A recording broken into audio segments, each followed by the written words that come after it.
Mental Health, created by Singye Oy, Holly Richardson, Benjamin Smith, Sally Ann Wright, and Wahid Yacob.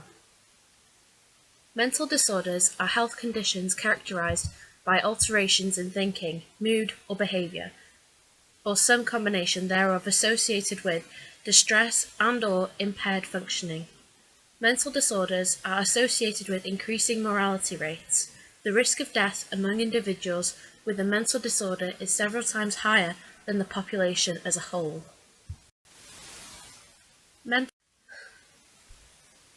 Mental illness, like depression and anxiety, can be caused from instances like stress, from personal problems or problems in the workplace.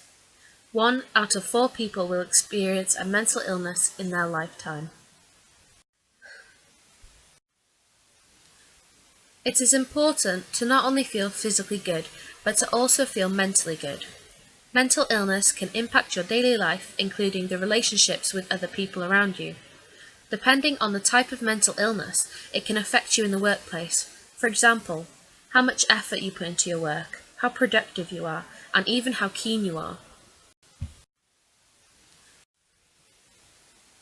Signs of mental health include employees arriving late to work, calling in sick more often, spending too much time in the office or little time, less cooperative, overconfident, withdrawn and uncommunicative, seems upset, teary, can't concentrate or focus on work performance begins to suffer, less productive, complaints of tiredness or unexplained pains. Other signs and symptoms of excessive job and workplace stress are feeling anxious, irritable or depressed, loss of interest in work, problems sleeping, fatigue, trouble concentrating, muscle tensions or headaches, stomach problems, social withdrawal, loss of sex drive, and using alcohol or drugs to cope. Mental health is the mental and emotional way we cope with the stresses of everyday life. If we are feeling good about ourselves, we often work productively, interact well with colleagues, and make valuable contributions to our team or workplace. Positive mental health is rarely an absolute state. One may feel good in mental health generally, but also suffer stress or anxiety from time to time. Mental ill health can range from feeling a bit down to common disorders such as anxiety and depression. Mental health problems like depression, anxiety, schizophrenia, and bipolar disorder do not need to stop you from working. With the right support and the right job, people with mental health problems perform vital roles in workplaces across the UK. When people feel under pressure at work, it can lead to stress and anxiety. A short period of stress on its own is not likely to be considered disability under law, but prolonged stress can become more serious and make existing mental health problems worse. It is in the best interest of the employers and employees to avoid this situation and create a mentally healthy workplace that are free from discrimination where well-being is a priority. Stress.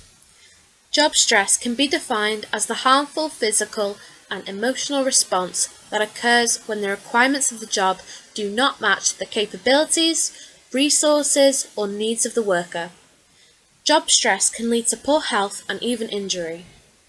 Long-term exposure to job stress has been linked to an increased risk of musculoskeletal disorders, depression, job burnout, and may contribute to a range of debilitating diseases, ranging from cardiovascular disease to cancer.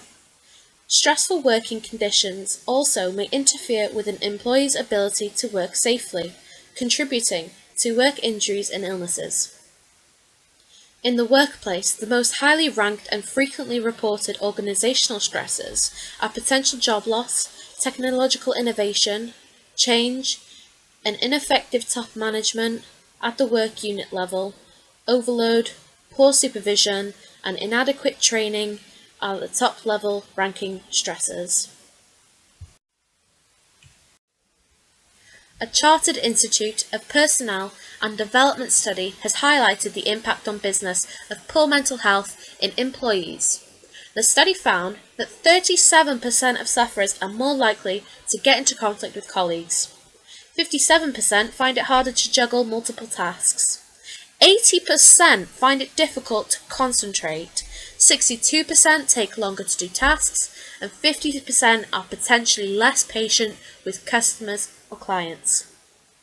The study also found that for the first time, stress is now the major cause of long-term absence in manual and non-manual workers.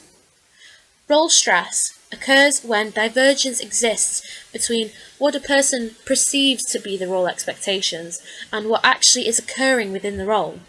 In order to combat role stress, managers can fully explain the expectations and daily occurrences of what will happen in a job to prospective employees so that they do not suffer from role stress. This could help with training days and initiations before offering jobs. Grime found that people who were off work with stress-related absences responded well to computerized cognitive behavioral treatment. Therefore, managers who notice high absences in employees could ask them for interviews in order to determine absence and then refer or advise them to have a computerized CBT. A chartered anxiety. Anxiety is when a person worries too much, is always in a state of nervousness, fear, apprehension. They worry or react more than they should. For example, I need some air. I can't do this right now. Maybe I should get a glass of water. It is normal to worry about things like the important project you're working on or the cleaning of the house. But when this worry becomes too much and physical symptoms start to manifest, then this is a severe type of anxiety classified as a mental illness. Symptoms may include hot and cold flushes, racing of the heart or tightening of the chest, snowballing worries, obsessive thinking. Anxiety in the workplace phobia is defined as a phobic anxiety reaction with symptoms of panic occurring when thinking or approaching the workplace. Anxiety. Depression. People with depression experience a deep feeling of sadness and loss of interest and pleasure in activities including work. They may think, feel, and act negatively. For example, I feel too tired and weak to go to work today. I didn't sleep too well last night after waking up with a panic attack. Should I go? I won't. It is difficult, especially without professional help, to determine a cause for depression or any other mental illness really. It could be in the person's genetics, or biochemistry, or environmental factors like personal issues or being exposed to a very demanding and overloaded workplace. Depression is an example of a mental disorder largely marked by alterations in mood as well as loss of interest in activities previously enjoyed. It affects more women than men by a ratio of about 2 to 1. It is projected that up to 340 million people will suffer from depression in the near future. The risk of suicide is high amongst those suffering from depression. Yearly, over 800,000 deaths attributable to suicide are recorded worldwide. The majority of suicides are due to depression. Employees may be candidates for depression screening if they have certain risk factors such as performance concerns. If jobs are high risk, then managers, employers can screen prospective a current employer for risk of depression. Depression. It is predicted that depression will be the second leading cause of disability in 2020. Symptoms can include constant feeling of sadness, anxiety, and hopelessness, feeling very restless or tired from sleeping too much or too little, changing appetite from eating too much or too little. Manager intervention.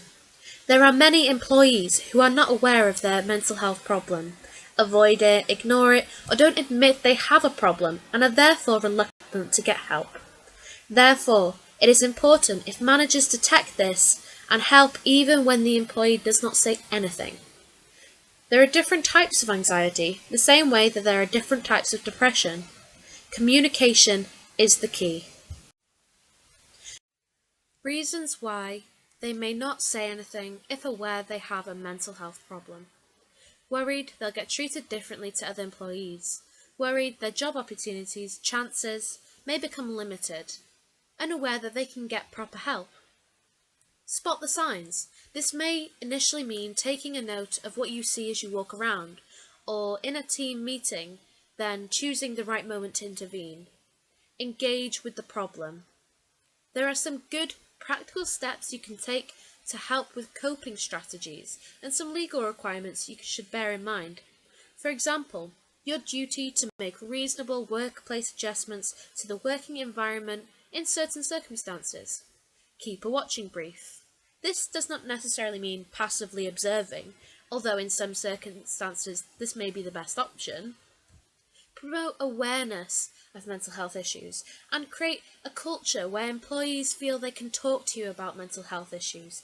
Keep communication channels open. It's critical. Improve communication. Share information with employees to reduce uncertainty about their jobs and futures. Clearly define employees' roles and responsibilities. Make communication friendly and efficient, not mean-spirited and petty. Ways other than counselling which can help people with mental illness. Regular exercise. Make food choices that keep you going. Drink alcohol in moderation and avoid nicotine. Get enough sleep. Get support. Create a balanced schedule. Don't overcommit yourself. Try to leave earlier in the morning. And plan regular breaks. How to help employees with mental illness. Give workers opportunities to participate in decisions that affect their jobs. Consult employees about scheduling and work rules. Be sure the workload is suitable to employees' abilities and resources. Avoid unrealistic deadlines. Show that individual workers are valued. Offer rewards and incentives. Praise good work performance, both verbally and officially. Provide opportunities for career development. Promote an entrepreneurial work climate that gives employees more control over their work. Talk to employees about what is truly going on. Managers don't need to be a counsellor or work with them through their personal problems, but offer them and encourage them to get personal help. There may be counselling mental health programs in which managers might recommend.